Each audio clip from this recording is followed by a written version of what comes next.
Matematica explicată. 2. Mulțimea numerelor naturale.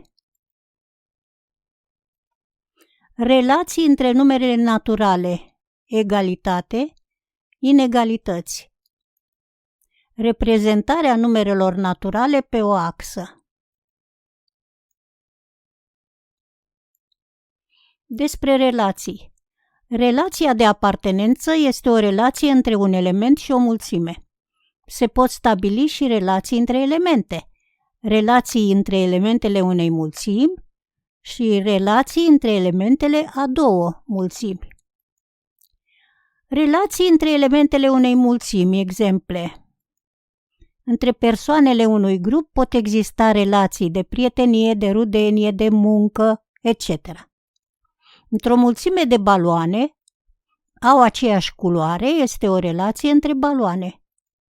Într-o mulțime de case sunt pe aceeași stradă, este o relație între elementele mulțimii. În continuare arăt relații între numerele naturale, care sunt elemente ale mulțimii n. Fie mulțimea n cu elementele 0, 1, 2, 3, 4, 5 și așa mai departe. Relații între numerele naturale. Compar numere naturale. Completăm împreună. 3 este egal cu 3. Scriu 3 egal 3.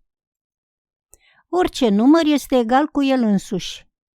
0 este egal cu 0, 1 este egal cu 1, 2 egal 2, etc.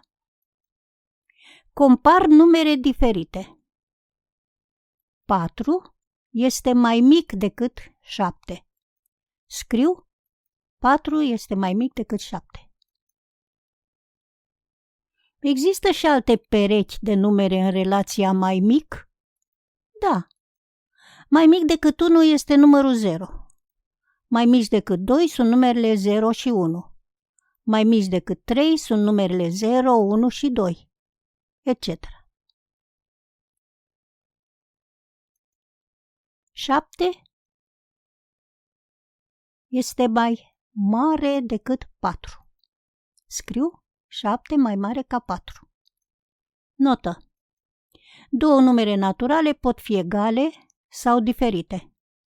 Când două numere sunt diferite, între ele există una dintre relațiile de inegalitate, mai mic sau mai mare.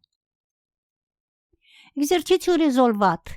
Să se ordoneze crescător, adică de la cel mai mic la cel mai mare, numerele 4162, 461 și 4612. Cum gândesc? Ca să ordonez crescător numerele date, trebuie să încep cu numărul cel mai mic. Observ că numerele au respectiv 4 cifre, 3 cifre și 4 cifre. Cel mai mic număr este numărul de 3 cifre, adică numărul 461. Au rămas de comparat numerele cu același număr de cifre. 4162 și 4612. Compar numerele cifră cu cifră de la stânga spre dreapta. Prima cifră este aceeași, cifra 4. A doua cifră, 1 este mai mic decât 6. Dintre aceste două numere, mai mic este numărul 4162.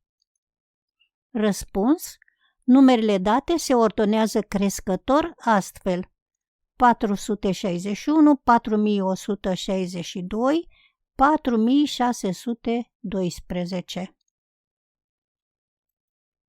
O mulțime poate avea orice fel de elemente, obiecte, oameni, cuvinte, idei. Relația de egalitate se poate defini în orice mulțime? Nu. De exemplu, în mulțimea simțurilor, auz, văz, miros, gust, simț tactil, nu pot să spun că două simțuri sunt egale.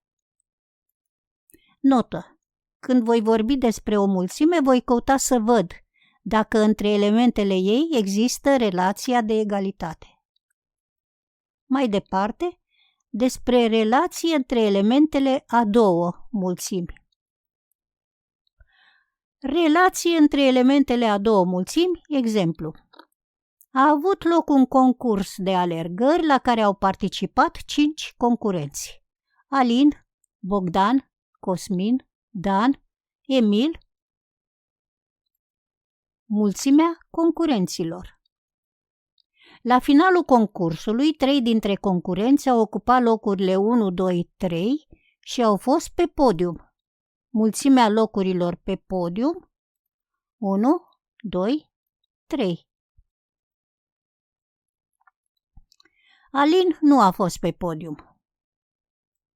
Bogdan a ieșit pe locul 2. Cosmin nu a fost pe podium. Dan a ieșit pe locul 3. Emil a ieșit pe locul 1.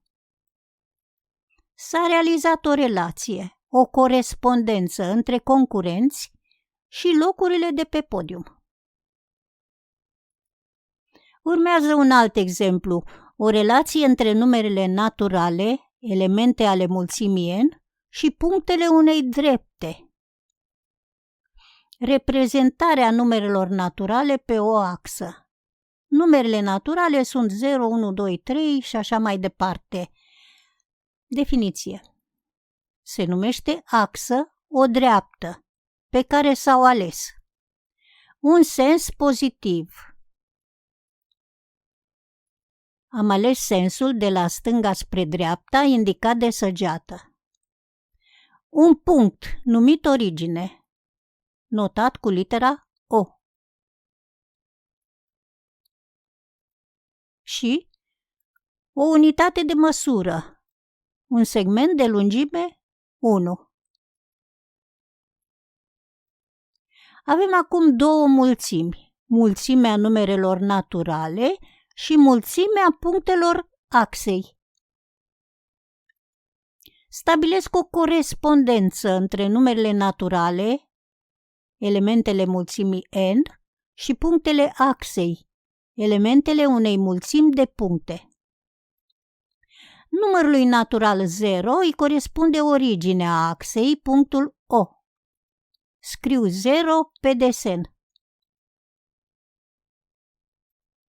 Reprezint în continuare pe axă numerele naturale. Numărul 1 în punctul A. Numărul 2 în punctul B. Numărul 3 în punctul C. Numărul 4 în punctul D. Punctul de pe axă corespunzător unui număr se numește imaginea numărului. Completăm împreună. Imaginile pe axă a două numere naturale diferite sunt două puncte diferite. Imaginea numărului mai mare este un punct situat la dreapta față de imaginea numărului mai mic. Reprezint pe axă numerele naturale.